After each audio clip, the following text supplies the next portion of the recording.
started, Ag Marketing Service is one of the chief sponsors of this effort. And typically they have a large effort here, but because of COVID, they're not able to travel. But that's a whole segment that's typically here across Agricultural Marketing Service. Again, I would encourage you to go out and visit some of their online resources.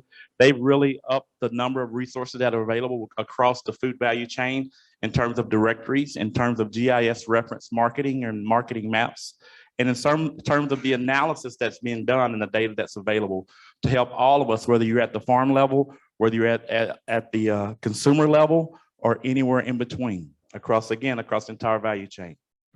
Before I turn it over to some of my colleagues, and you can put the sponsors file up, I want to just give a few housekeeping notes. So all of the plenary sessions will be in here, and they are all hybrid. So they'll be having the group that's out in the Zoom land or virtual land joining in as well, and we'll have some Q&A. So to all of you that are joining via Zoom, you're muted, but if you have any questions, feel free to type them into the chat, and we will try to get those questions answered as part of the conversation. And if we don't get to them during the session, we'll download those and we'll try to get to them following the conversations if we run out of time. We have, if you guys can put the sponsor logo up, we have some exhibitors here. Well, let me start with the posters. We have 3 posters and they're in the back of the room. After the 3 o'clock, we're gonna have an exhibit with posters, the authors, I mean. So please take a chance to visit with those authors and talk about the resources they have. We also have some exhibitors. In the back left-hand corner is a program with which I'm affiliated. It's a national program. It's Extension Risk Management Education.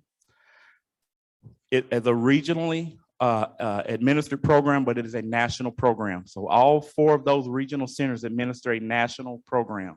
The reason I'm bringing up ERME, and I'm with the Southern Center, is because we currently have an RFA. We have a grant that is currently open. If you work with farmers, then you should look at that RFA. If you help farmers in anywhere in risk management or managing risk or understanding the risk that they face, you should look at that potential funding opportunity, because our tagline is that we invest in producer results. So individual farmers cannot apply for that, but any group or entity that is working with farmers can apply for those funds. And it closes on November 15th. We have 2 different pools of funds available. One is our risk management program, which is a $50,000 grant for 18 months. And it looks generally at risk management, and risk management being the full range of resources and strategies to help farmers manage risk. There's another pool with a focus on crop insurance. And so risk management is a broader category. Crop insurance is very specific. So you can have a project that addresses helping farmers understand how to more effectively understand and use crop insurance and cover some risk management areas. And a good strategy, when you look at those programs, because every project we've ever funded going back to 2000 is posted online. You can go and review those programs. I'm telling you this because I think this is a great opportunity, and underserved within our portfolio is those small direct marketing farmers, or those farmers that are using diversified marketing strategies. So at that booth, you'll find a bowl. Collectively, we host a national conference, and it'll be in Omaha at the end of March next year.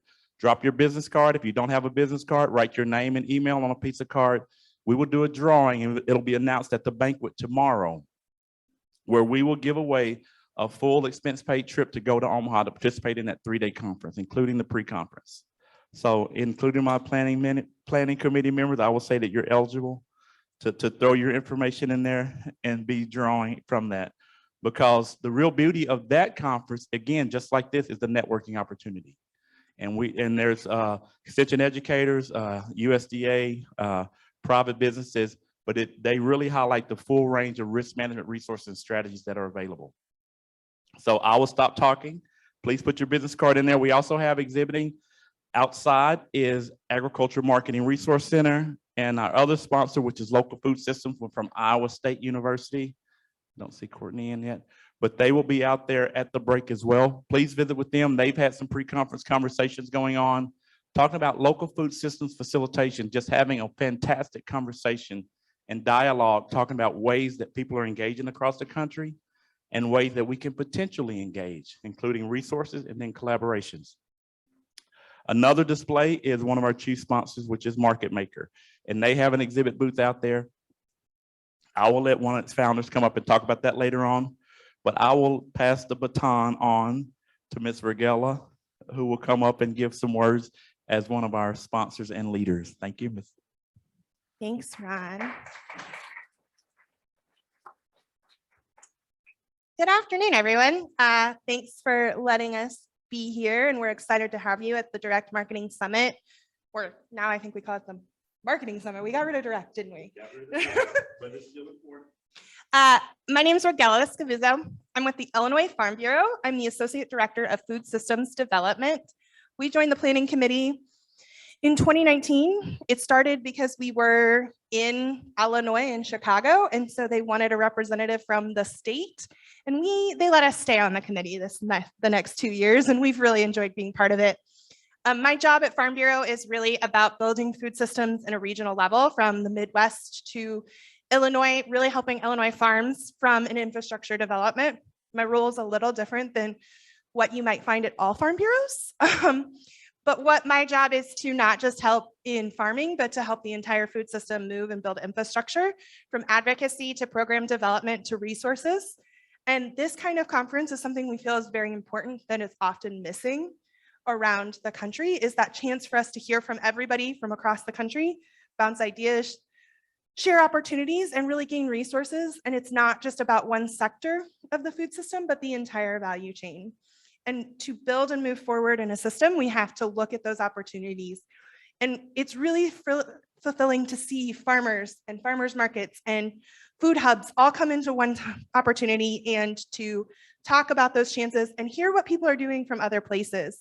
We offer scholarships to our farmers and our members in Illinois so that they can attend this conference, because we see the value of bringing people from across the country to hear what other people are doing and share those opportunities. And you're going to see that in presentations today and tomorrow. We're going to hear it from speakers. We're going to talk about things from technology to innovation to partnerships and how that defines the food system in different ways.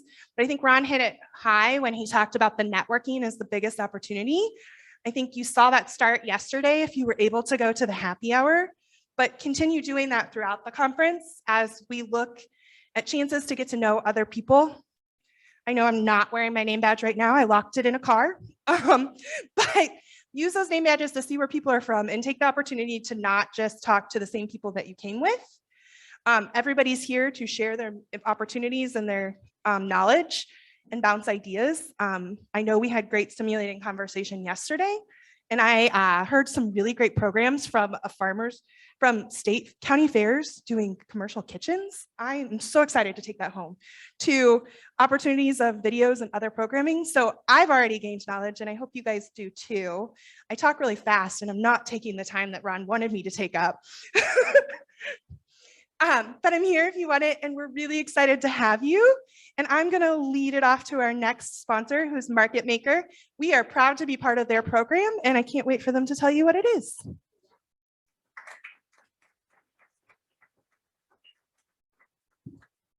Good afternoon.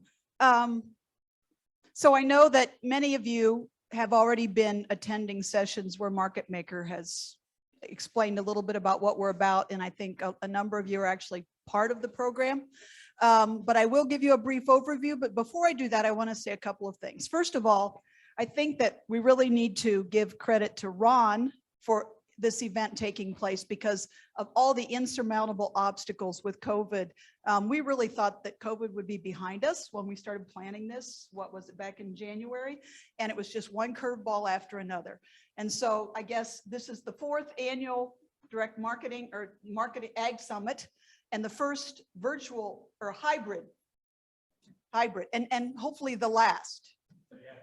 So I can tell you that I'm very passionate about this event. I don't know how many of you have ever attended the National Value Added Ag Summit. How many here have actually participated in that? Okay, so National Value Added was my very first exposure to a lot of the organizations that are represented here and in the past. I think it was in Peoria back in 2004, was it, Rich? Thanks. Yeah. And I can tell you with all sincerity that market makers simply would not exist were it not for that 2004 National Value Added Ag Summit. We had an idea, a concept. We came, we pitched it. It was really just a proof of concept. And we were just amazed at the number of organizations that came forward and said, we'll work with you to help develop this. And it really was the inception of Market Maker as a national network. And so we felt, because of that, we were committed to this type of event. So we supported the National Value Added Ag, or the National Value Added Ag Conference. And then when it merged into the summit with USDA, we couldn't be any more enthusiastic. So what I'm telling you is that being part of this can yield benefits beyond what you might anticipate at the onset. It's just an amazing cross-section of people. We found them to be passionate, committed, and there's a like-mindedness about helping advance farmers and food systems and regional food systems development that it's hard to find in other venues. So that's my sales pitch for coming here next year and the year after, and just get involved and participate. And I guarantee you'll come away with relationships that'll help you in what you do respectively. So Market Maker, I almost hate to ask this. Who here is not familiar with Market Maker? Okay, so I am somewhat, okay, I'm surprised. All right, so Market Maker is a directory of farmers and businesses. It connects enterprises and gives them access to markets. So it's been called like the eHarmony of food systems. It's been called the LinkedIn of food systems, but it's also more than that. So, we're a platform where farms and businesses can find one another and sell and promote products, but it's also a network of organizations that have a commitment and interest in food systems development and ag systems development. So it involves departments of ag, land grant systems, Farm Bureau, Buy Fresh, Buy Local. Sorry if I'm leaving people out, but it's a network of organizations. There's 92 different entities that are part of this national network, and we connect it with technology. Market Maker provides the technology. And then we also, because of our network, have this very large database. So we're also a system that can provide information for researchers and educators. So it's not just who's doing business with whom, but it's how all those data points are visualized on a map that can help inform policymakers and business plans and economic development plans. So we really we're an information infrastructure, and it's all based on collaborating and cooperating and sharing information in a responsible way to advance the development of quality and widely accessible, healthy food systems. So that's what we're about. If you really want to understand it, we have a booth out there where we can give you examples, show you examples of how it operates, and show you the potential for collaboration and what types of things we could do for your respective organizations and meet your respective interests. And okay, that's right. So this was really my main assignment. I was basically told to get up here and read this, and I forgot. One of the things that is not on your program that Rich and I wanted to make sure everyone knows about, and it's a session in Cross Timbers 2 at 1:30 tomorrow. So I don't know how many of you here are on the protein side of things. I know we have a lot of the produce. Anybody that works with meat? Okay, there we go. Then you will definitely want to participate in this session. This is Pursuing Value-Added Entrepreneurship Opportunities, Tools to Assist Meat Processors and Meat Producers. The reason that this is on the program is that if anybody remembers a year ago or a year and a half ago, one of the first supply chains that really got messed up during COVID was the meat supply chain. So this is this is a session that can talks a little bit about where you can find meat processors, and I'm not sure what else is in the session. I was just told to read this, but I think, yeah, Ron says that's good enough. Anyway, put it on your calendar, 10:30 or Tuesday at 1:30, Cross Timbers 2, if you're interested in entrepreneurial opportunities and tools to assist meat processors and meat producers. All right. Okay. So I hope I see you guys. Drop by the booth. We can talk more about Market Maker, but in the meantime, I'm going to hand it over to my esteemed colleague, Gary Madison with Farm Credit, and he can explain to you a little bit about what he does. That's not what I was going to do, but Okay, well, sorry. thank you, Dar, for your comments.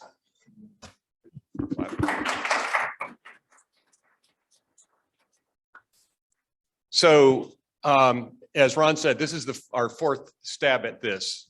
And it's very gratifying to have as many people here as we have. I hope you're all getting along with each other, because I know it's been strange not seeing people for a long time. Just walking into this room for this session and hearing the background music and the buzz of people talking almost made me want to bolt for the door. So we get that. That is why we're serving alcohol here, to sort of loosen up the hesitation that there might occur.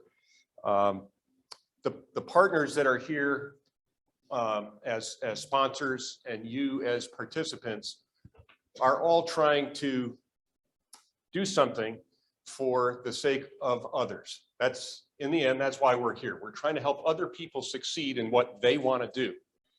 And we all do it in a little bit of a different way, whether it's FDRS and doing research. I don't want to scare anybody, but I know there are a few ag economists here. Don't raise your hands. We don't really want to know that much. Ron, just stay down.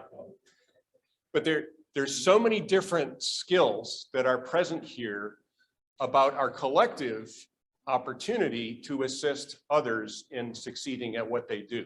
And Dar did say I should tell people what I do. So I work for Farm Credit, which is an outfit that lends money to people who are able to pay it back. So the selfish small little interest is, if you help people succeed, they'll pay the loans back and I'll continue to get a salary. You can chuckle at that. That was okay. Thank you. So what I want to ask you to do at the beginning of this conference is to think about going home.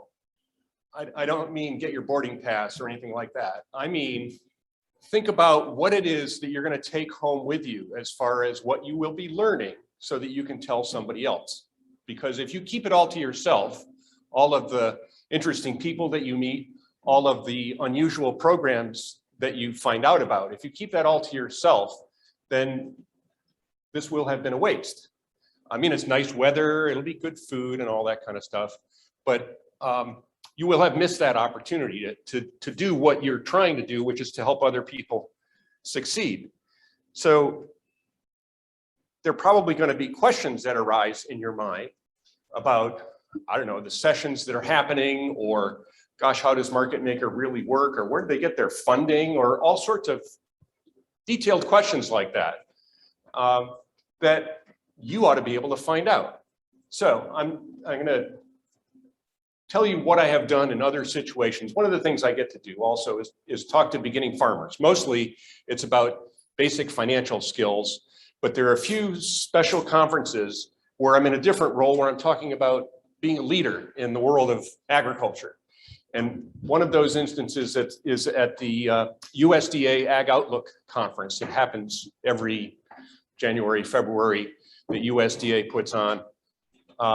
And I get to talk to their USDA Scholars program. So those are students, there is a mix of undergrads and graduate students. A lot of them are purposefully minority students that USDA brings together, and they're giving them a big tour of USDA and basically trying to recruit them to work for USDA.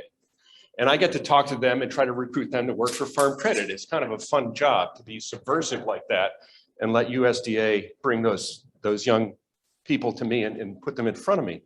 One of the things I talk about with them is because I get them before the actual Ag Outlook event. 1,200 people in the Crystal City Marriott or where, I think it's Marriott, yeah. Real big meeting. Lots of important people show up, people from foreign countries. It's kind of fun.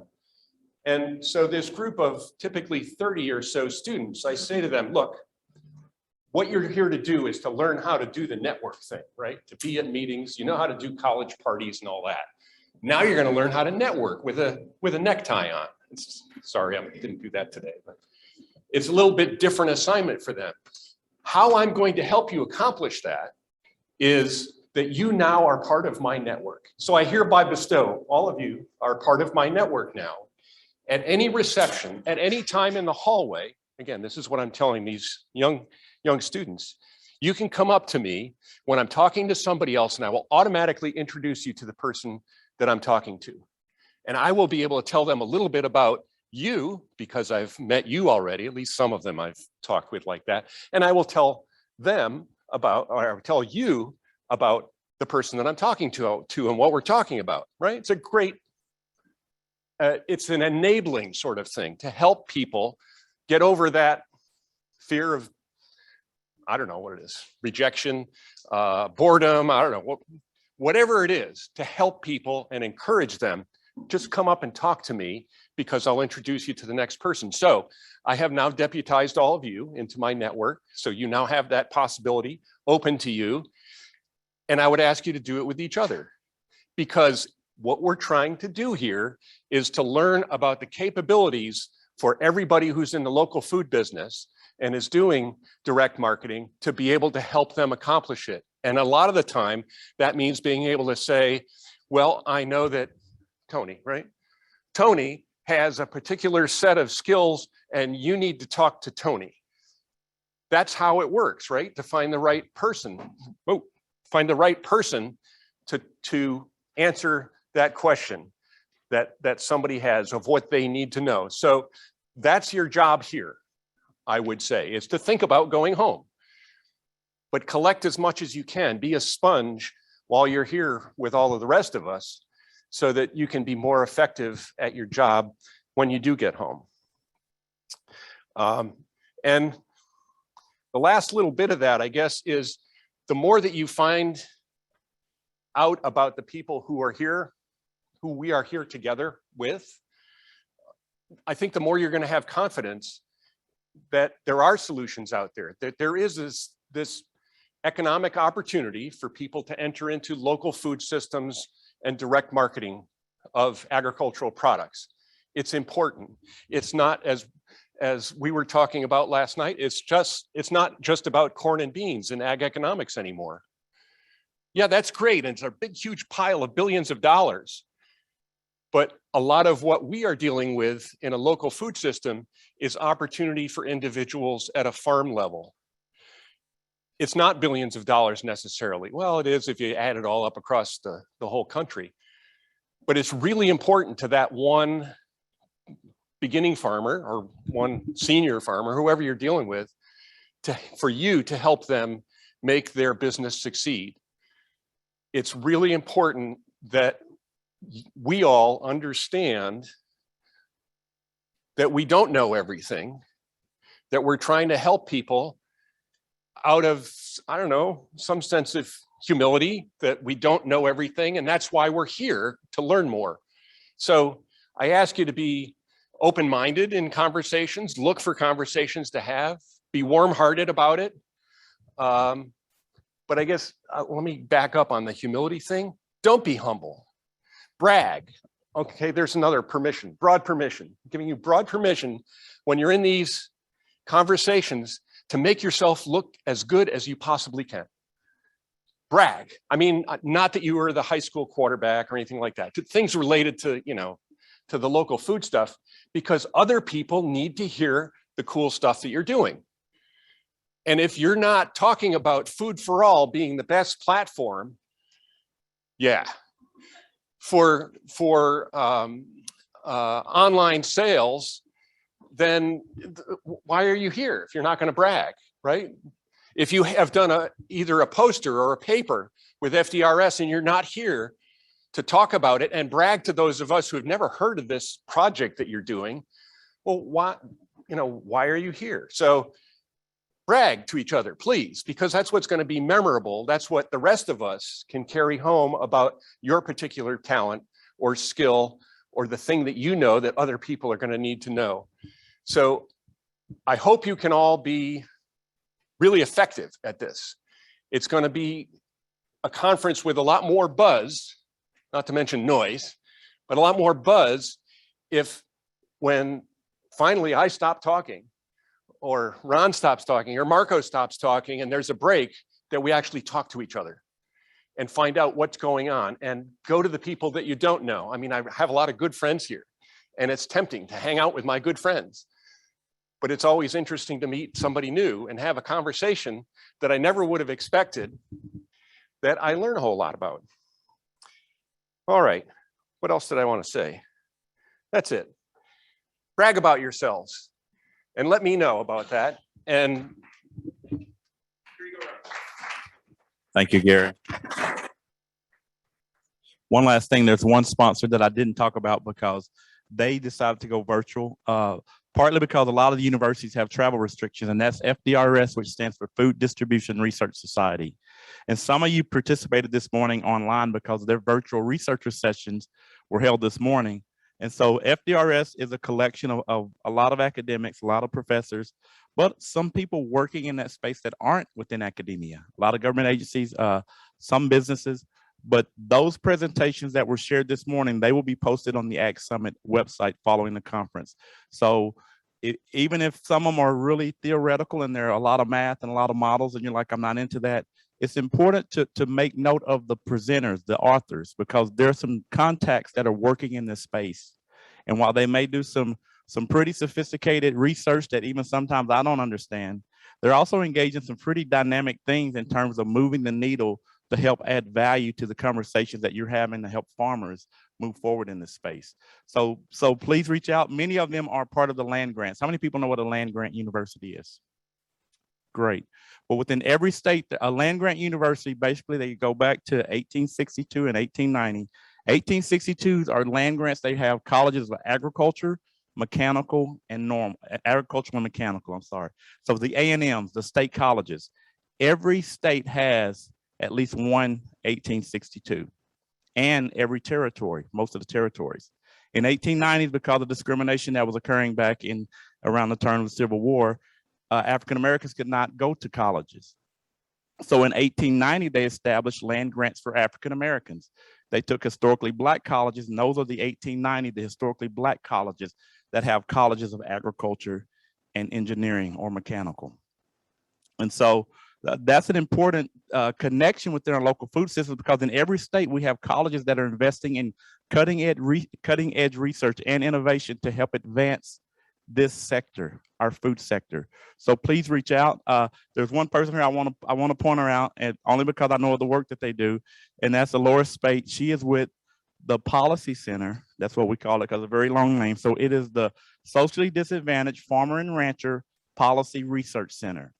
But they are working on some cutting edge research and, more importantly, policy analysis of what's happening with socially disadvantaged farmers and ranchers, but also a lot of small farmer issues, a lot of farmers that are outside of conventional large scale commercial ag. So she's a great resource. She'll be on the program later on, but I know I've talked a little bit, but one of the things we really wanted to highlight is the resources that are before you and encourage you to engage with them. We're going to have a collection of activities over the next day and a half. And then we will have a celebration Tuesday night with the awards banquet. And since I'm the chair and I'm messing with money, how many people are going to be here for the banquet tomorrow night? If you're, well, I'm sorry, let me go the other way. How many people are not going to be here for the banquet tomorrow night? Only because if I told you what a plate costs, you'll know why I'm going. Raise your hands, please, so I can adjust our budget. Perfect. And to tell you that you're really going to miss out on a treat. Not only is it going to be a fantastic networking opportunity, but Market Maker awards its Innovation Awards. So they have the top 3 finalists for the Innovation Award tomorrow night at the banquet, where they'll be announcing those winners. And they are advancing cutting edge partnerships and collaboration and success stories across the country using the Market Maker technology. So with that, I will stop running my mouth and we'll get started within the reason that we came here, which is to engage and learn of the resources. And so to kick us off, it's great to get to introduce two good friends. To moderate this session, we have Dr. Ariana Torres, who is an associate professor at the University of Purdue. If you'll come on up, Dr. Ariana, I'm sorry. Dr. Torres is going to moderate this session where the lead is going to be one of my good friends, Dr. Palmer. Absolutely. Marka. Okay, wonderful. Well, thank you, Ron. Probably, can you hear this well? Okay. Well, probably you don't know me. My name is Ariana Torres, and I'm really excited to introduce Marco and Jeff Poole. Marco, he actually graduated from my same undergrad university in Honduras. So he's one of the inspiring researchers, ag economists that I know. So I wanted to provide a further introduction beyond the bio that you'll find on the final pages of this. So Marco, here we go, Marco.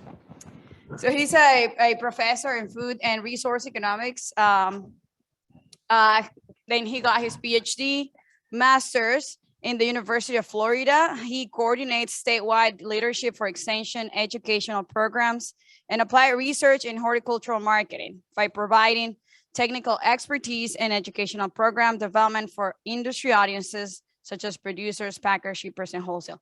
What you don't do, Marco. Well, thank you very much. And is Jeff here? Okay, Jeff. I also have Jeff is a program manager. Well, Mark is a director of the Texas A&M Human Behavior Laboratory since December 2018. And this is one of the most exciting laboratories I can tell you in the ag economics researcher and community. But Jeff is a program manager of the laboratory. He has over 20 years of experience. I read in your LinkedIn in success as communication strategist. So a lot of expertise here, and I don't want to take more time because you're the experts. Thank you, Ariana. Testing 1, 2. Can you hear me okay? Sort of. Very good. Well,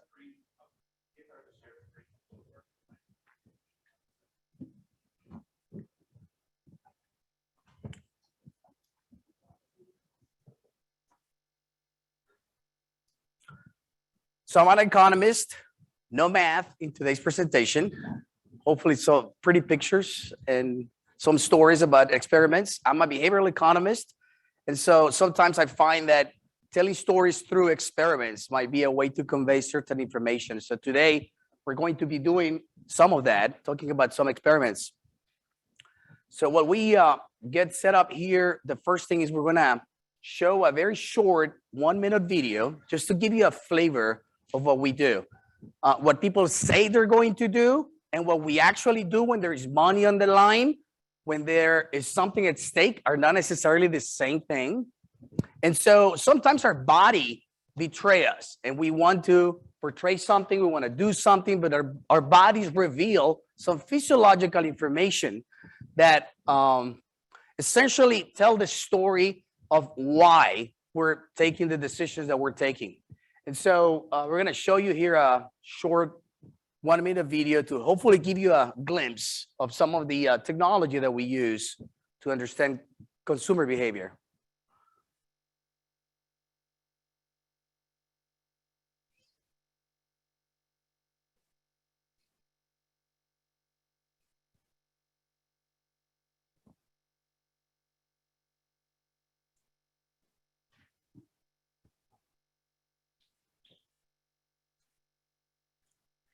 So in the second part of the presentation, Jeff is going to try to give you some actual case studies, but we've taken something and we made some changes. For example, working with the wine industry in Texas and implementing some changes to actually see what happens to sales. So we're going to be talking about some of those details about what was changed.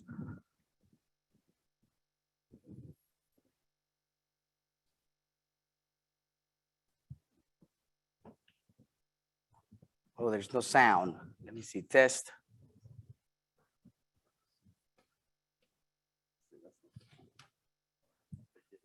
It's okay. Okay.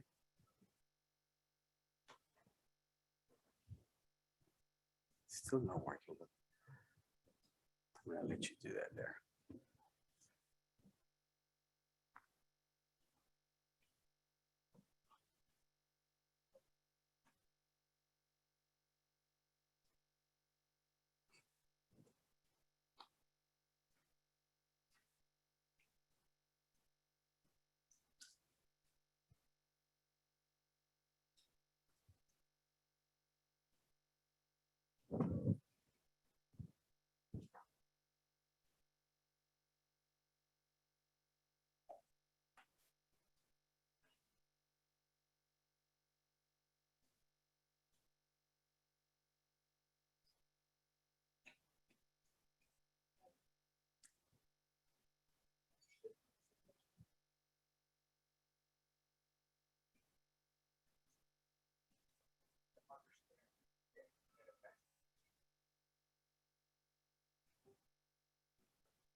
If not, we can just move to the next slide. That's that critical.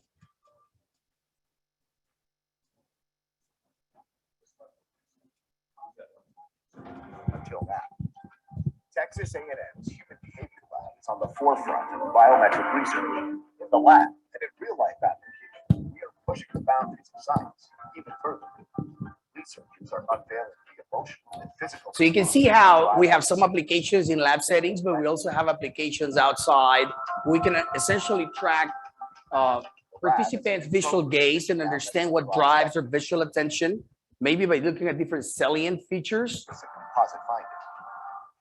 What does this mean for We look at how they react emotionally to tell the story, not only because of what we want to know what they did, but we want to understand why they took those actions. So we also look at their brain activity, particularly the frontal lobe and the frontal cortex as the area of decision making.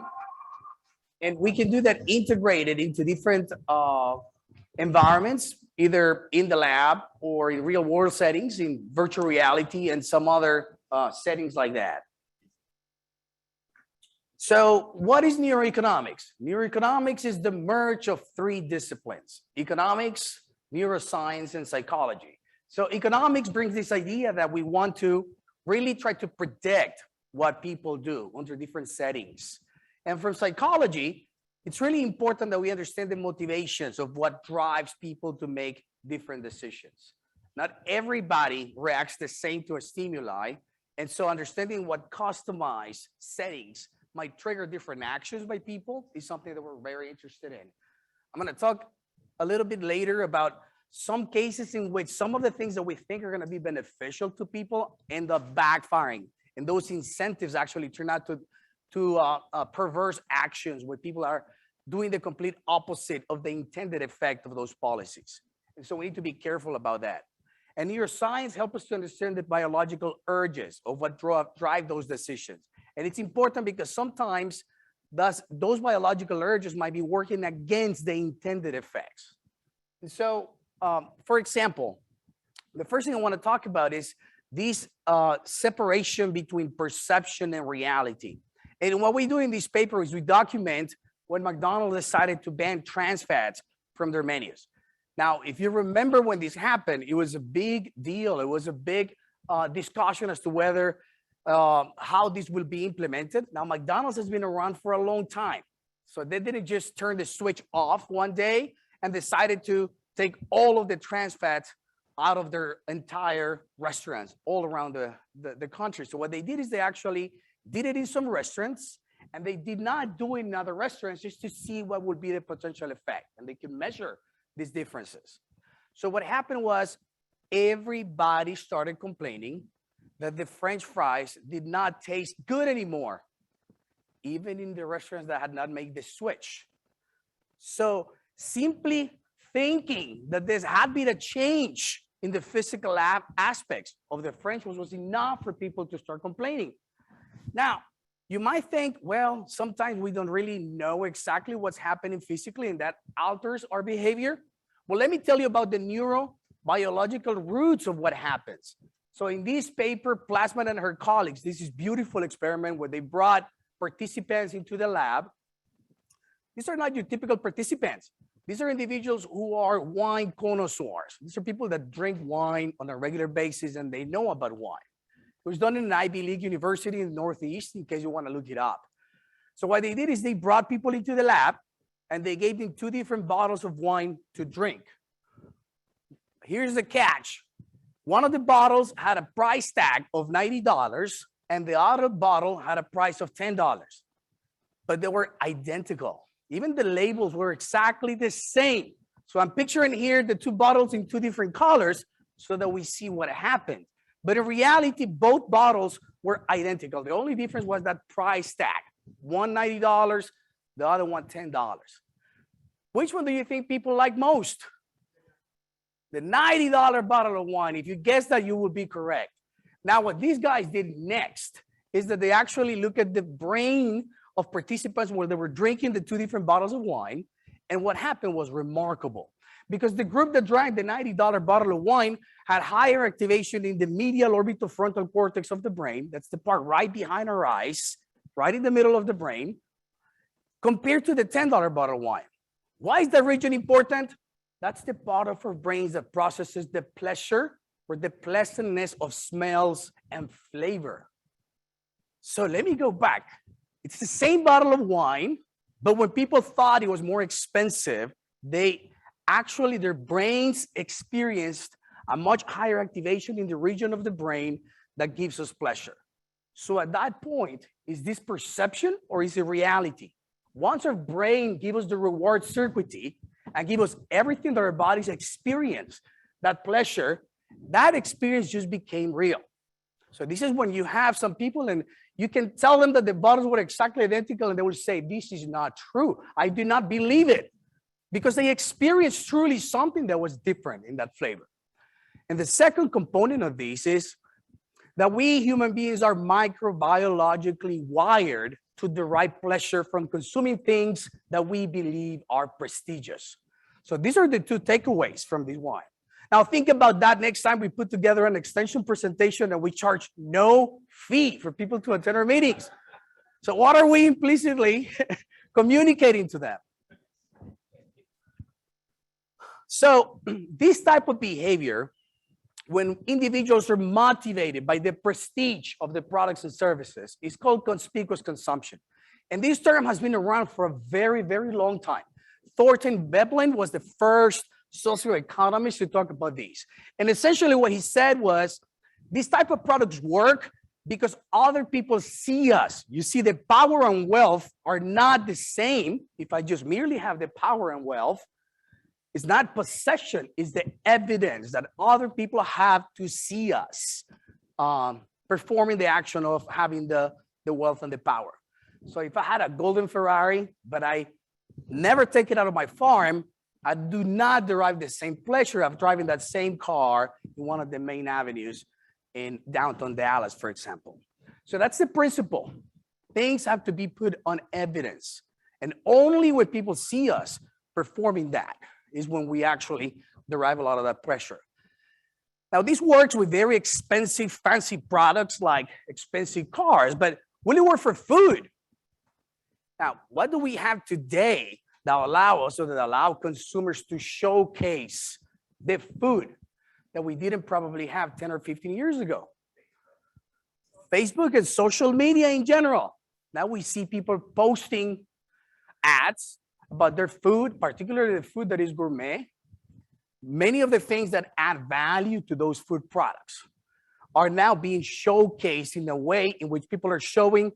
Typically, these products tend to be more expensive than regular food. So they're showcasing a component of wealth, but they also showcase a component of health, in which people are showcasing and signaling that they are healthy individuals. So that's a particularly important area that we're interested in terms of understanding that. And why do we human beings feel that need to be able to have in that social setting? So we're not from here, we're driving with Jeff to get here, and we had to find a place to eat. We went through a couple of restaurants, and the parking lot was completely empty in those restaurants. So not being from here, we thought, hey, if there's nobody here, maybe the food is not really good. So this is an example how even without any sort of verbal communication, what other people do influences our choices, even when somebody didn't tell us anything. Actually, it turned out that those places were out of business. That's why there was no cars in there. But the point here is beyond that, is the point that we are influenced by others. So this is a very classical experiment that Ash ran in the 50s. And the idea was something like this. Hey, if you look at these three lines, A, B, or C, which of these three lines is closer in length to the target line 1? How many of you will say A? Nobody. How many of you will say B? Fantastic. How many of you will say C? Great. How many of you say it's time for happy hour?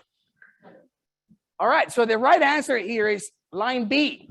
And when we do it like that individually, almost nobody get the wrong answer. Everybody gets it right. Now, what Ash observed was when this was done in a social context, for example, there would be one person, and this first person who was part of the experiment would say, yeah, it's line A. The second person will do the same, hence putting some peer pressure to the actual participant. When the actual participant came, there was almost 37% errors in that setting. Why? Because we human beings prefer to be wrong rather than not belonging to a big group. Now think about that. That matters. In every context of what we do, we're guessing who's going to win this weekend in football. We're guessing so many different things, and we're always talking about these experts that they think or they say something in terms of different aspects of our life. So we're heavily influenced by that. So communicating with that, just like the parking lot example, is something that influences what we do. Now, before I show you this is quite an important aspect of what we do, because in many cases we observe things that are trying to induce people to good action. And for example, we've got a couple of projects since FEMA was out here with FEMA, in which we see messages for people to be prepared. We have messages in which some agencies are asking for donations, but the message they communicate sometimes is nobody gives money. Please give us some money. Hey, only 10% of Americans are prepared for an emergency. Are you?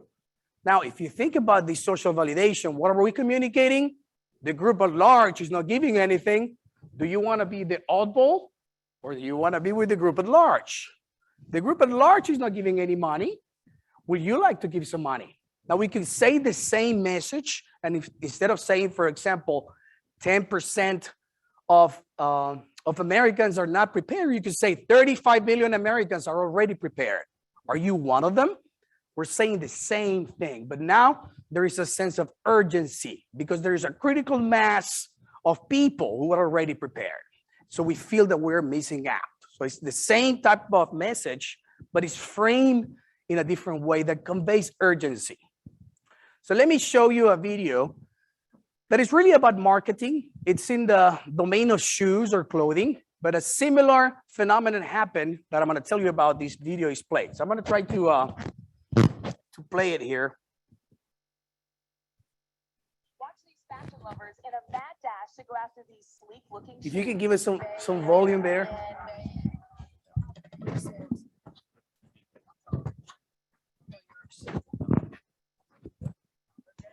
You're willing to pay top dollar. I would pay 400, 500, yeah. Those are amazing. The only problem, this posh shoe boutique, Palessi. So these guys are going to this Palessi store, doesn't exist. and they're actually buying shoes. You can see the store is pretty fancy with big columns, sculptures, Even hired a full team of sales associates that are very well dressed. This was a record opening store. Record for all of opening. Payless history. Turns out it was so convincing that these online fashion influencers were sold on the craftsmanship and looks of these hot shoes. People are not saying they're going to buy those shoes. They're actually getting their credit cards out and paying a lot of money for those shoes. For really just $35. These are actually from Payless. You can look at the faces.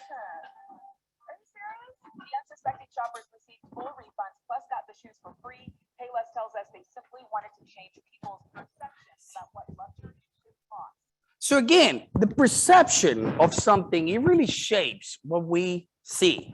So in a similar experiment, there was an experiment of a very nice Italian restaurant with columns and all of the, I mean, they did not go short in anything related to the quality of the restaurant. And when they asked the customers, what do you think about the food and the service? And they said, this is the best Italian food I've had in my life. But it turns out it was delivered from Pizza Hut. The environment was such that they believed it was the best experience they've had eating Italian, fine Italian cuisine.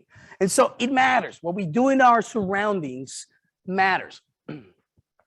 This is a concept. This is a concept of asking for donations. So there are a couple of components here. Hey, nobody really gives money, but on average, we depend on donations that are about $16.36, but less than 1% of readers give. Now, what do you think that 16 is doing there? What do you think would happen if that number was 5 instead of 16? It anchors people to say, oh, if I give, I'm going to give around $16. Okay? There are many different companies that have changed this to the concept that now you have choices and you can very easily just click on the screen for your tip. It makes it a lot easier for people to they don't have to calculate anything and they just look at the number. It's completely separated from the account and it just shows you the information. So it's making it easier for people to decide. So all of these things matter. And how do we frame something? So let me give you an example in the food domain. Americans care a lot about the content of fat in food. Fat is important. It gives flavor to something. But you can frame something as saying, this is lean ground beef. It's 90% fat-free. Now you can say the same thing by saying that it's 10% fat. Now the information content is exactly identical, but it makes a big difference in the mind of the consumer. So sometimes changing what the information states is enough for people to have a different perception. One experiment I've always been curious about, if you ask people what is whole fat milk or just whole milk, you can find in certain places that people will guess that full fat for milk is probably around 100%.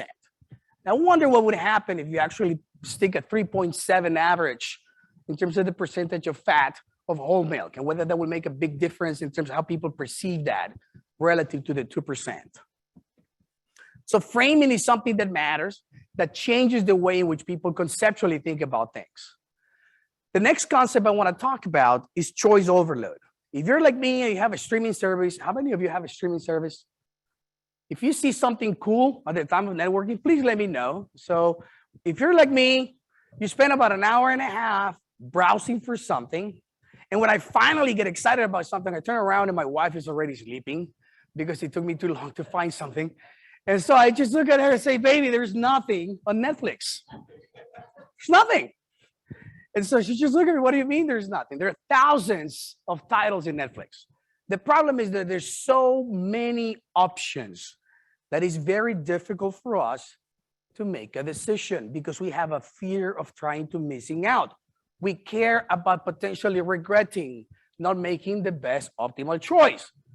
So this happens in many cases. I mean, we have very few laws in economics. One of them is local no association, which means we human beings always prefer more rather than less.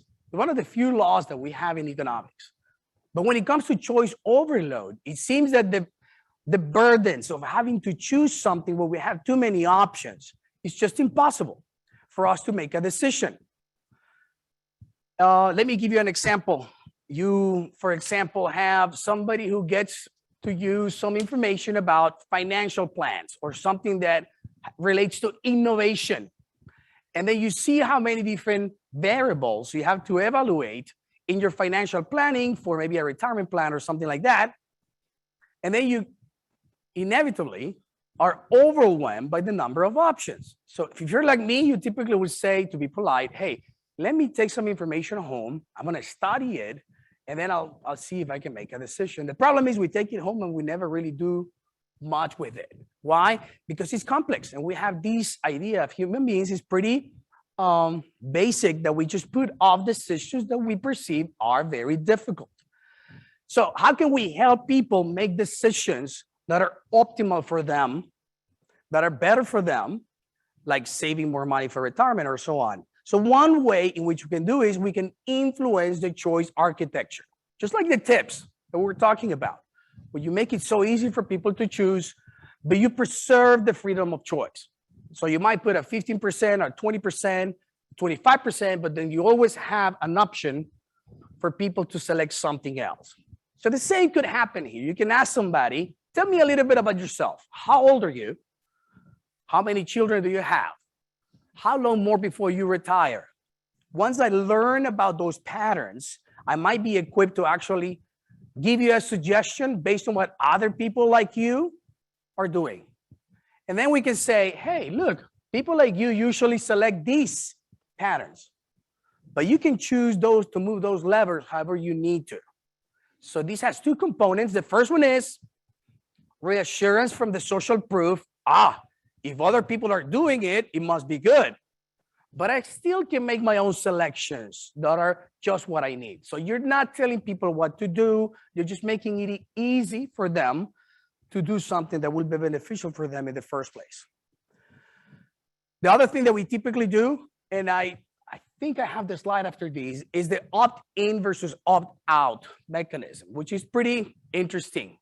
So the opt-in means I have to do something to get into a system. The opt-out means I'm automatically enrolled to something, but I can choose to get out of it. Now, organ donations, or deciding to become an organ donor in different countries, are opt-in versus opt-out mechanism. In the United States, we have an opt-in mechanism where you go get your driver's license, you get asked, do you want to become an organ donor? There are countries in which the default is you're automatically enrolled to become an organ donor, but if you don't want to be, you can just say no. But think about it. It's a simple question. One question is framed. You can say yes if you want to be part of it, or you're automatically enrolled and you can say no if you want to get out of it. Now, these are the average donation of organ donors in different countries that have the opt-in in yellow versus the opt-out mechanism in blue. So this is very powerful. It's very powerful and it can be used in different settings. So this is an actual email that I got from AT&T several years ago because they've been trying for me to switch to paperless bills. And I always thought, yes, I'm going to do this, but I'm going to do it later. So this is what they did. Hey, each month you're receiving these paper bills. Look, if we don't hear from you by this date, we're going to automatically switch you to paperless. So if you still want to receive your bills, let us know.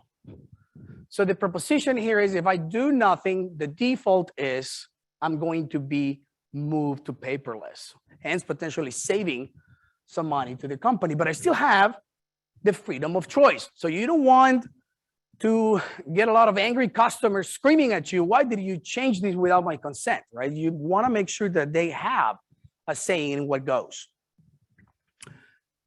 Now, we usually are very good at what we do because of experience. We become experts in something because we've been doing it a long time, and experience counts, and it counts a lot. But sometimes we have to be a little bit aware of this expert bias, because when we are experts in producing something, in selling something, we might not necessarily think like what the average person thinks. So this is an example of a project that we ran with the American Association of Florists, in which we're interested in understanding any potential difference. They were showing us some arrangements, and some of these arrangements had a focal flower, sometimes in the middle. And this flower was something apparently very special that cost anywhere between $10 to $15 a piece.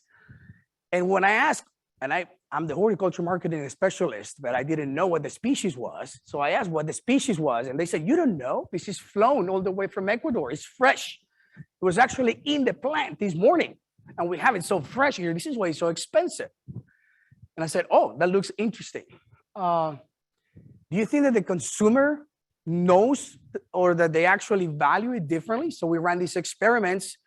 We had the conference for American florists at Texas A&M. So we brought a group of experts and we brought a group of consumers, and we asked them, hey, how beautiful do you think this arrangement is? How much are you willing to pay? Where there was actually money on the line. All the experts told us, hey, this arrangement on the left is much prettier. It's a lot more beautiful, and I'm willing to pay. Now I remember what the average was a significant difference in the amount of money they were willing to pay because it had the expensive flowers. There was no difference for the consumers. They thought that the two arrangements were equally beautiful. There was no difference in the amount of money they're willing to pay. Now, if you're running a business, it's important that you provide those customers with what they want. You can either lower the price, you can increase your margins, you can make business decisions based on what you think is the best course of action for your particular company. But the main point of this is that we have to be aware of being an expert, because being expert sometimes means that we're thinking from the lens of an expert, we might be missing some opportunities. So after all, I always like to give this example in terms of if somebody asked me, how will you design the perfect hot sauce? Okay, here's the problem. If I'm trying to design the perfect hot sauce and I do a survey, I do taste panels, and I look at what people like, and I discovered that there might be some type of people that like it very, very hot, like that time we were in Mexico eating those small peppers, remember? Extremely hot. And some people might like it pretty mild. Now, if I go by the law of averages and create a sauce somewhere in the middle, I'm gonna make a lot of people unhappy. So the point here is that we need to find out first, how many different types of customers I have. How many different types of people are reacting to the policies that I'm implementing?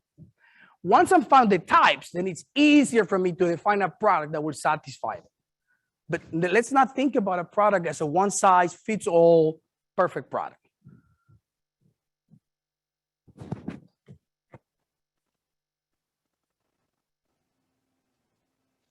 Jeffrey's going to provide now some real-world examples.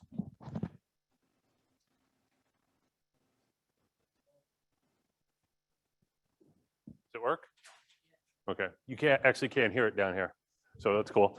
Okay, so I'm Jeff Poole. I'm the program manager, which means I only have a master's degree. So the PhD portion ends, and now more the GED portion begins. So this is a project that we did. We wanted to look at what experts thought of food packaging labels versus consumers. So this right here, we made this product up.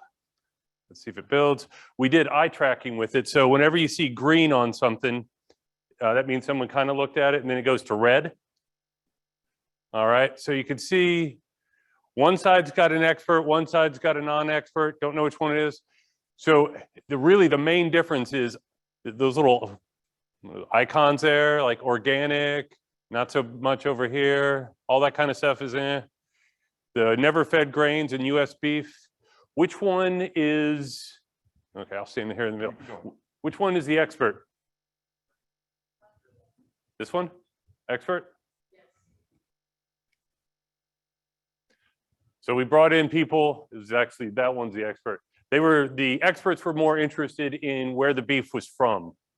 We had brought in animal science with master's and PhD students and said, which one do you like? And then we just brought in, I think, people from the liberal arts side of the school. And that's what they chose. So we wanted to find out, are they really experts? Are they really non-experts? Only 30% of non-experts got the difference of, do you know what the grades of meat? Select, prime, choice. Do you know, do you understand which ones of those are good? Only 30% got them correct, where it was 89%, almost 90% of the animal science ones got it right. So you have to know who you're marketing to. So if you were marketing, I'm not sure if I would use the US beef and make it as prominent if you're trying to get just the vast majority of the world that are non-animal science experts. All right, so one of the fun parts about the lab is Dr. Palma lets me work on a lot of projects that I like to work on. So we did something with whiskey and barbecue. So those are kind of my marriage of my worlds. And what we were asked to look at was, does a lifestyle ad like this actually, if you're walking past this would be a point of sale. So you're walking past this in a liquor store. Does that make you want to buy the product? And so you look, these were the little product logos. We put it to an eye tracker. We went through and found out no one was able to, or 0 of 25 could recall the brands that they saw on there. So if you're a marketing person and you're creating a great brand, I'm sure people like barbecue after this, and I'm sure, oh, cocktails, that looks good. So you just prime people to go get a cocktail, but you 0 of 25. So that was one.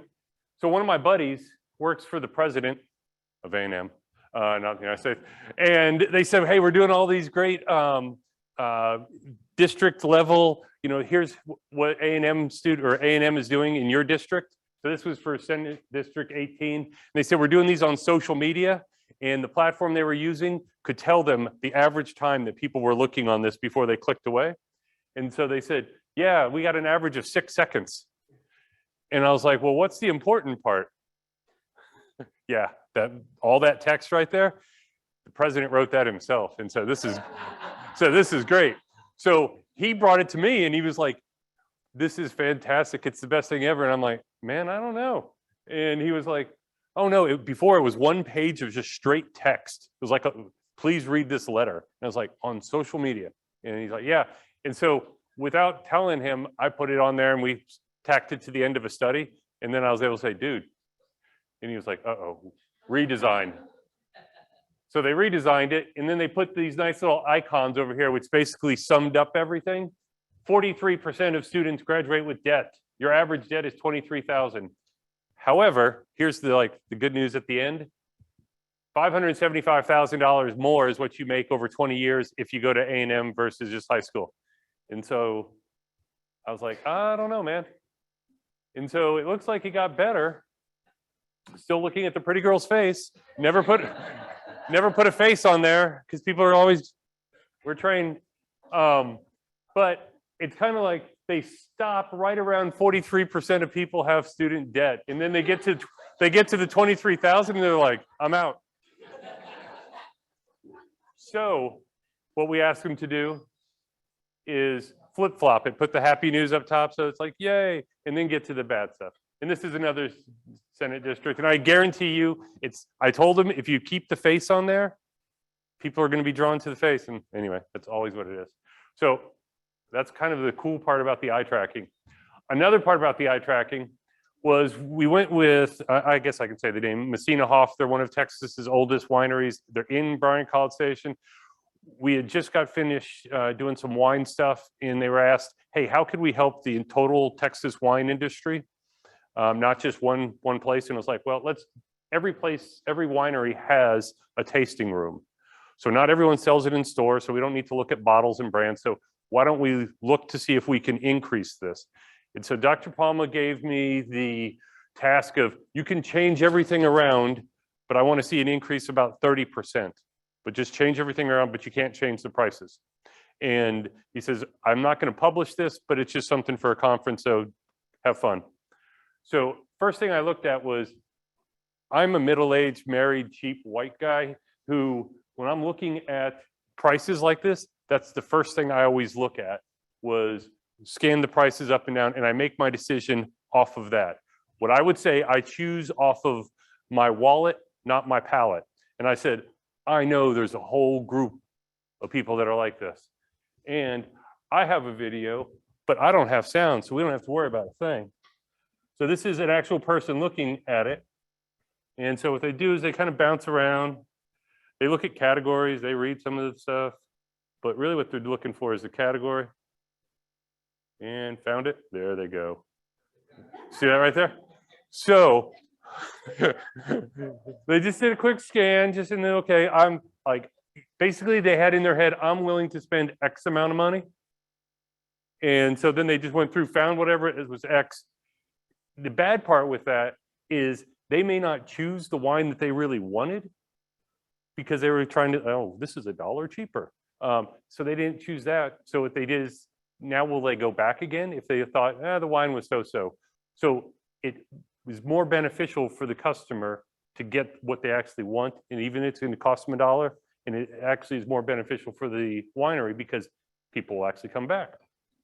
So we did a whole bunch of redesigning based off of that. And so one of the things we did, actually, I'm going to go back a second. It's hard for you all in the back seat, but the very first thing on the very top of the dry red wines is a $6 Texas Hold'em. So what we did is we did that concept of anchoring where we put the most expensive item first, because now you're going 16.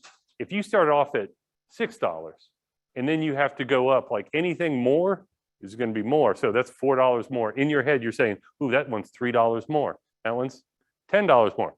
But when you go 16, the $10 one, you save $6 by getting that. So that was one of the things. Another thing we did is we kind of buried the prices behind the description. So they have to read the description before they get to it. And that way it's like you get a sense of ownership. Like they always let you like test drive a car because they want you to feel like, ooh, this is mine. Same concept. If you spent that much time and effort. And to show you another video. Okay, so basically you see the same sort of stuff. They're looking for categories. Oh, look at that. Their little eyeballs. They're kind of scrolling through the names. Look off the screen. But they're actually reading these things. And that's the whole goal, is once we get them to read it, then we get them in. And they pick what they want, not, oh, I saved $1. So of course, when Dr. Palma told me that I can't change any of the prices or anything like that, immediately I changed the prices on some of these, because when you have $13.99 for a bottle of wine, it's like, it's 14, come on. If you're trying to do that whole prestige thing, I saved a penny. I mean, if you're trying to activate that, you're going the wrong way. This is like a nice winery where you go and you spend the day. We did so much. I could spend at least the next hour talking to you about all this, but you don't want to hear it. So let's go to the next one.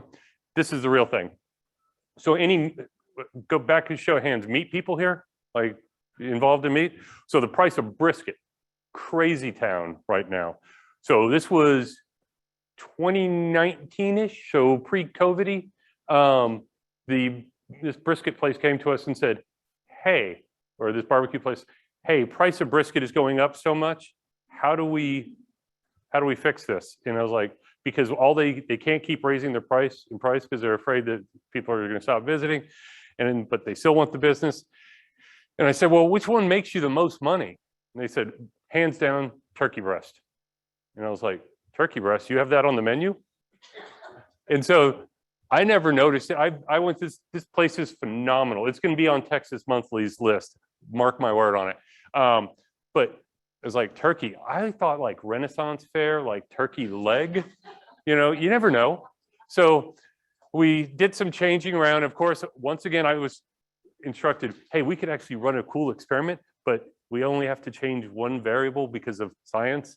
And I was like, okay, just change one thing. Got it. So this was the change. So what we did, we're really trying to push the turkey. So we switched it from turkey to slow smoked turkey breast. Our all white meat turkey breast is smoked slow to keep it juicy and freshly sliced to release all of its flavors. Same price, same everything like that. And then sausage, hot or mild, went to premium Czech style sausage, which, because we were truth in advertising, the butcher that they get it from is Czech, or his Czech family-ish. So close enough.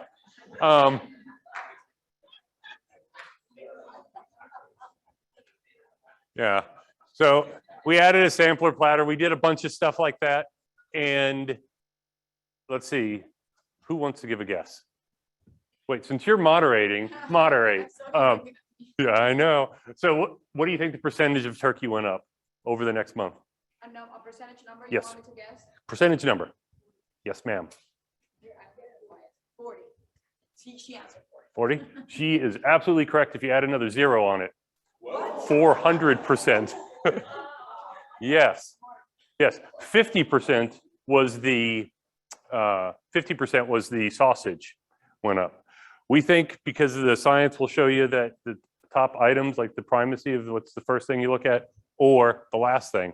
And so samplers are crazy for them because people want to go there and they try a little bit of everything. And so they're selling those, which that's what they want to do, is sell meat. But they wanted to kind of cut down on the brisket. So what they're noticing is, one second, half a second. What they're noticing is people are still getting brisket, but instead of going there and getting a pound of brisket, they're getting half pound or a quarter pound, and then they're substituting it for these other meats, which is exactly what they want. If you go there, they all drive the coolest, like these giant Texas edition trucks that, you know, you have to get a little ladder to climb on up into, really expensive. And they call them their turkey trucks. And it was like, what did we get at the lab? We got told thanks, and we go and present this non-science findings at conferences. Yes, Professor. I'm still thinking about the price of alcohol, like the previous one. Mm-hmm. Have you run experiments with when the menu doesn't tell you the price? I'm trying to think. I still struggle. I went to a bar the other day and it's like there was no price. So when we is that a good strategy for a business? So It's like- it's a good strategy. yeah, no, How much are you charging for the happy hour prices today? It's free. we're staying. No price, because that's free is the right price. So you mean No. like make wherever you- No. The menu doesn't tell you how much it costs. You don't find out until after. Yeah, and you're like, well, that was lazy. So Behaviorally speaking, that makes people buy whatever they want. They can ask probably, but then you get the pain at the end when you're a little bit more lubricated because of the alcohol. just They say if you have to ask, you can't afford to eat there. So most people, if they know in advance, which they usually do, they don't have a problem because they can afford whatever it is, or market price, you can see market price next to Yeah, like, lobster or seafood. yeah. So. That's the most expensive item. yes, And that's it. yeah. You're at a restaurant, and there's no price tag. I'm gonna ask you. But they see the last So I have a non-science idea of why that is. So, you know, we all have heard of FOMO, the fear of missing out. I think there's something in, if one of you can figure out how to test this, tell me. The fear of looking stupid. The decisions that people make by not, anyway, so fear of looking stupid. But what we actually did is, 10 minutes? Oh, I can do this in 2. So what we actually, or to answer your question, is part of that study that we did for the whiskey thing, we asked people in a survey, you know, does this affect your ability if it doesn't have the price? 8 out of 10 people hate that. Two, I guess, are high rollers. They're like, whatever. So, okay. David Jost has a pretty cool paper. It's called Eating Your Money's Worth. Where in a buffet style restaurant, they change the price of the plate, and he showed that people eat more when they pay more because they need to get their money's worth. Brazilian barbecue place right there. Meat coma. Okay. So this is just a quick recap. This is what they look like. A lot of it was just, theirs was just like written by a crazy person. It was just like, it looks like kind of bad. So then they came to us and said, hey, we added turkey. Oh, let me show you this video real quick. Just so to show you a little bit of the sciencey of what people actually look at. And these are with eye tracking glasses that you walk around with.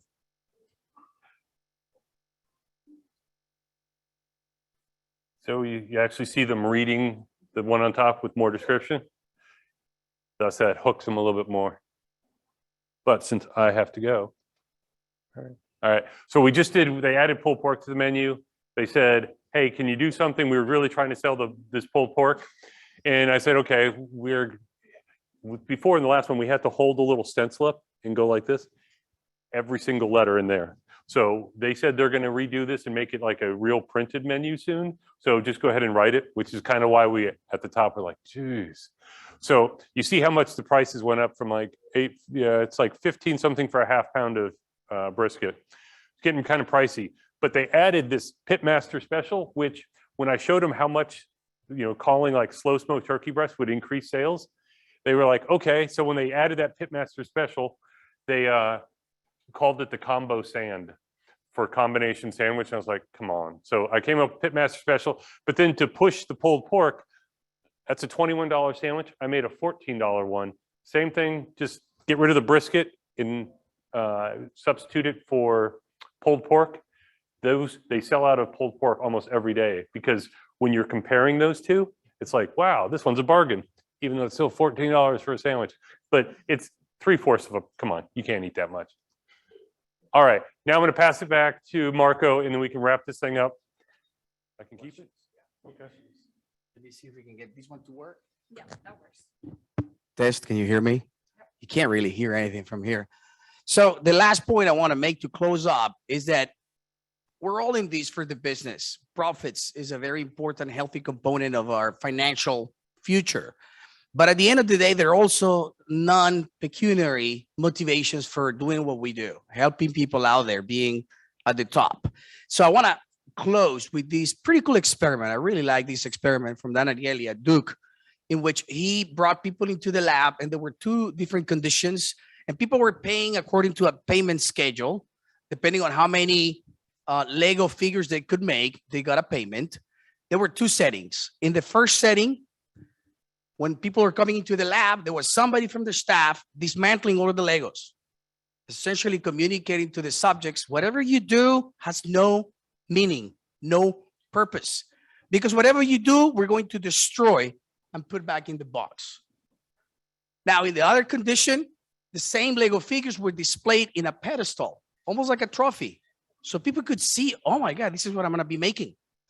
Now, the money payment schedule was identical in both conditions, but yet people worked a lot harder, they exerted more effort, and they worked more to the point that they did more figures when there was a meaning.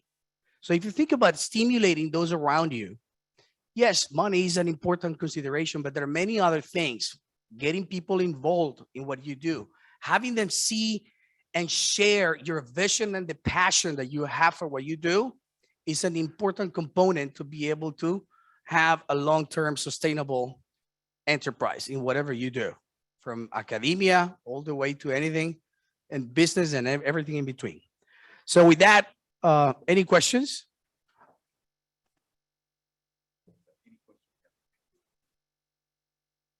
Does anybody have any questions? So now we have 5 minutes of questions. Here I Matt? am. A real quick question. You told us you were supposed to increase wine sales and you didn't tell us if it worked. 18.4%. So you missed your I target. missed my target. So here's a crazy thing.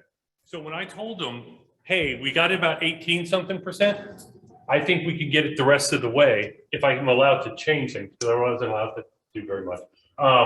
In terms of price, I said, I want to put most popular with like a little number one or a little trophy thing, or a little trophy thing or a gold medal that says award winner. And so they went and said, ooh. I said, well, which ones win award? And they said, well, we go to a lot of different wine All of them. competitions, so all of them win awards. And I said, okay, how about this one? What's more popular? Well, it depends. Everything. Some people like this one, some people like this one. And so what I figured out is they didn't want to do it because this was their like children, since it's like art for them. So they said, we're good. We don't need to. And I was like, no, I really think we can get 10 or 12 more %. And they were like, yeah, it's all right. So Well, it's not about the money. so it's not, for them, it wasn't about money. Like, we're making enough, thanks. This way we don't feel bad about insulting our wine. Yeah. Let me point out also that the regulars that came, they never watched the menu. So changing the menu doesn't really affect them because the people who show up every week, they just order whatever they need to. And so the menus are not effective with them. Hello.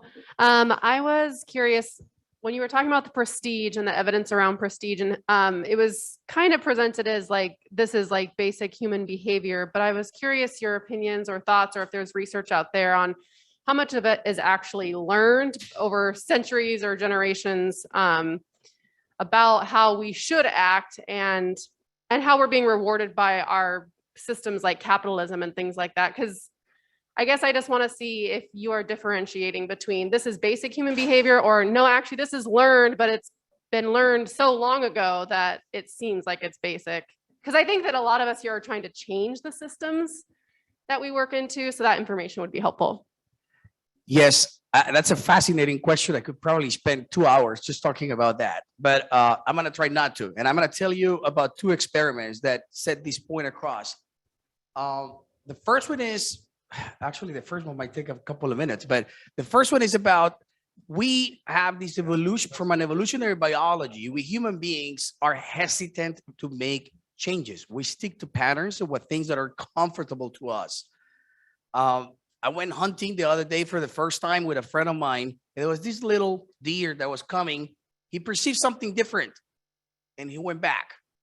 So the point I'm trying to make here is change was something that kept him out of being eaten, essentially. And that happened to us human beings, where sticking to patterns was the difference between dying and living from an evolutionary perspective. There's this experiment that some evolutionary biologists did with apes. They put them inside a cage and they started conditioning them, where they put some fruit at the top. And then when one of the apes wanted to go to the top to get the fruit, the experimenters would pour ice cold water to the others. So what do you think that these others did when one of them wanted to go to the top? Usually the alpha. They still tried to beat him, prevent him from going to the top. Then they removed the punishment, they removed the reward, and they kept engaging in the same behavior. After some time, they ended up introducing one new ape, taking one out, until eventually all of them were new. So nobody really knew about the existence of any punishment, any rewards, but yet when one of them wanted to go to the top, they kept engaging in the same behavior. Why? Because that's the way it is, and that's the way it's always been done. I mean, this is how strong it is, some learned behaviors in society. And they're sometimes very expensive, and I think that this is where neuroeconomics can be helpful. If you look at the activity in the brain where we consume sugar, it gives the same reward as consuming cocaine. Think about it. Sugar and cocaine give the same circuitry of activation in the brain. Why? When human beings, when we're hunters-gatherers, our survival depended on finding a starchy food so we can store those calories and be able to survive longer. The problem is the evolution of the ag system goes like this, and the evolution of the brain is pretty flat. So today we have brains that have not evolved to like sugar in a different way, but we're still making the same decisions based on the overabundance of sugar and starchy products. So this is where neuroeconomics can help us to understand some of those changes that are learned. Some of them are innate in our brains, and they're giving us the reward. The latest work has shown that kids that are overweight and obese have less activation in the medial orbitofrontal cortex, the part of the brain responsible for self-control, when they see a fast food restaurant. Presumably, these kids are facing different urges than healthy weight children. So this is how important it is for us to try to understand these motivations. You can't really try to design a potential policy that will work for this group that will work the same for healthy weight kids, because they're not facing the same urges and the same things. One more question. Is there one? I do have one. I was yeah. waiting. So do you believe not just work, and when? Do I believe what? Not just, like nudging people to change that behavior that may be generically. Yes. And there are 4 components according to the book, but then Roberts added one more. This is about autonomy, preserving dignity, and the principles of what constitutes a proper nudge.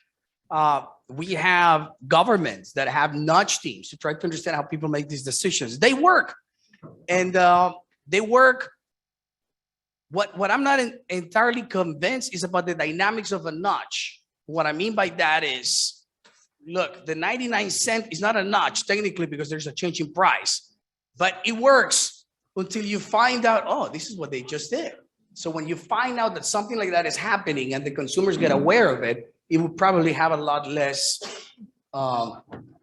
it will work less than traditionally. So they do work, they make a big difference. They take advantage of some shortcuts and biases that we human beings have in terms of the decision-making process. Thank you very much, Hey, everyone. thank you. Please Thank you, Marco and Jeff. Thank you indeed, Marco and Amazing Jeff. talk. We're going to go to a break now. Across the hall, there'll be some break items, and now is the time for our posters with the authors presentation and visit with our exhibitors who are circled around. So we'll come back and we'll start at 3:35. So 20 minutes.